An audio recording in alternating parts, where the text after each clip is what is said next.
GNFC bus stand પાસેથી ભારતીય બનાવટના વિદેશી દારૂના જથ્થા સાથે એક મહિલા તથા 2 પુરુષ ઇસમને પકડી પાડતી ભરૂચ શહેર સી ડિવિઝન પોલીસ.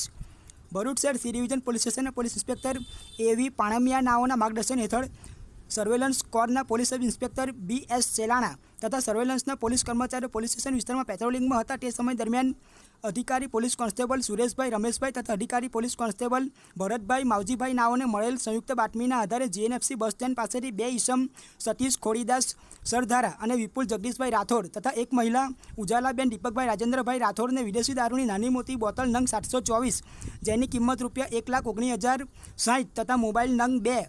જેની કિંમત ₹25,000 જે તમામ મુદ્દામાલ મળી કુલ કિંમત ₹1,44,060ના મુદ્દામાલ સાથે પકડી લઈ તેઓ વિરુદ્ધ ભરૂચ શહેર સી ડિવિઝન પોલીસ સ્ટેશન ખાતે ગુનો દાખલ કરી કાયદેસરની કાર્યવાહી કરવામાં આવેલ છે.